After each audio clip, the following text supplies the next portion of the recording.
with a 10-3 mark. They'll almost certainly be back in the AP Top 25 on Monday. They already jumped up several spots at KenPom. I'm expecting the same at the net. Rob, before we get to Penny, just how critical was this win for him to try to polish off this non-conference before you enter the complete wilderness that is the AAC?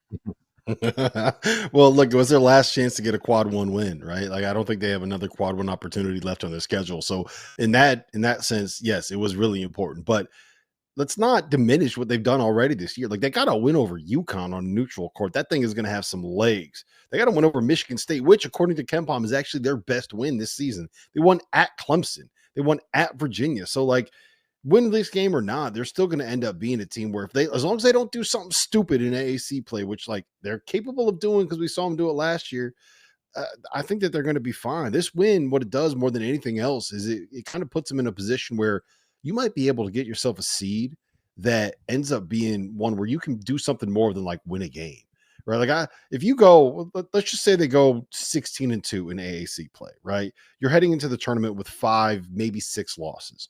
And you have wins over UConn, you have wins over Michigan State, you have wins over Missouri at UNLV, a neutral court, basically a road game at San Francisco, which is a quad one win right now.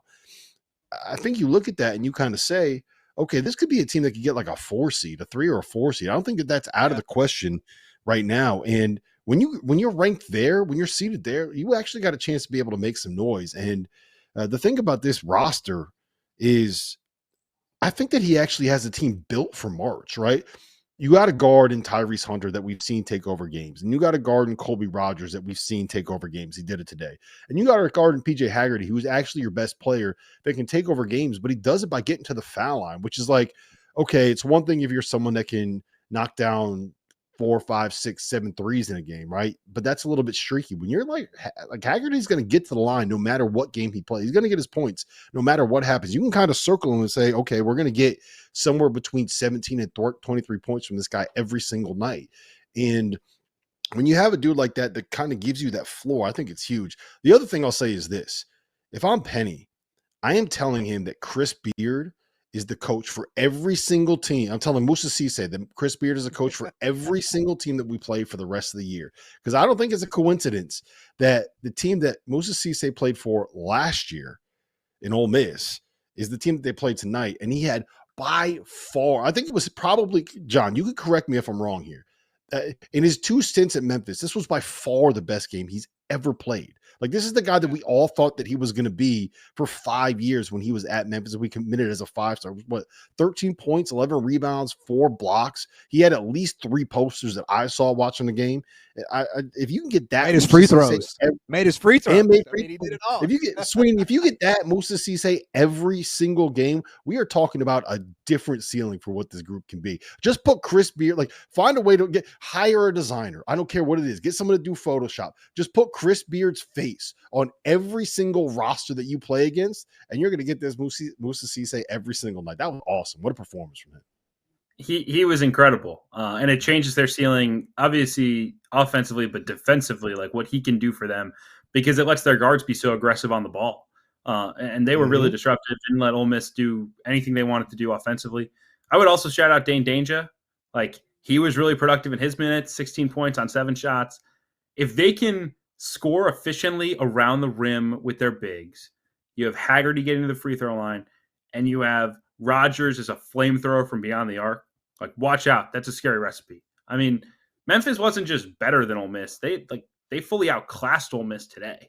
And we know the highs and lows come with this Memphis team, and they've played to the level of their competition a little bit. But there's no question that the highs are high enough to absolutely dream about more than just win a game in March, right? They have the wins to say that this can be a Sweet 16, Elite 8, maybe even a Final 14.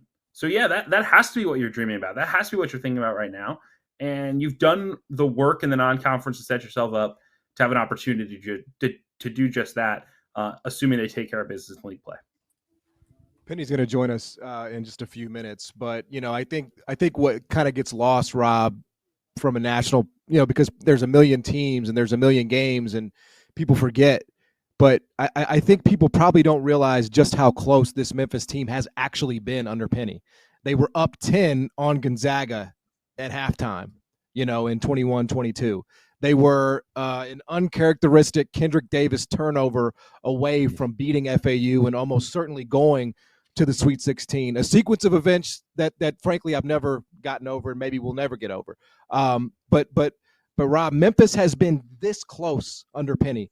And I think that's kind of where the frustration lies, right? It's like he gets the players, he gets close, and then for one reason or another, it has not, materialized. But it and we'll talk to him about it. But it feels like this could be the time finally where it will come together. Yeah, and I would say that in 2021, right, that was a year where they did not make the NCAA tournament. I think that was the NIT year, right? But they were very clearly one of the top. They did not have. It was the weird COVID season, so they did not have the resume to deserve in that large bid. But anybody with eyeballs understood that watching that team, they were a top 30 team in America by the end of the year. 2022 was the Imani Bates year where they had a disastrous start to the season, and Penny benched Imani and figured out what he was doing with Jalen Duren. And by the end of the season, they were very clearly one of the top 25 teams in college basketball, right? I think everybody had them as a threat to knock off that Gonzaga team, and rightfully so. Yep. The year after that, with the FAU win, I mean, look, if that breaks a different way, we're not talking about Dusty May as a Final Four coach. Maybe Dusty May's not at Michigan. Maybe there's a Twilight Zone episode that we need to do about what happens if Memphis actually wins that game, right?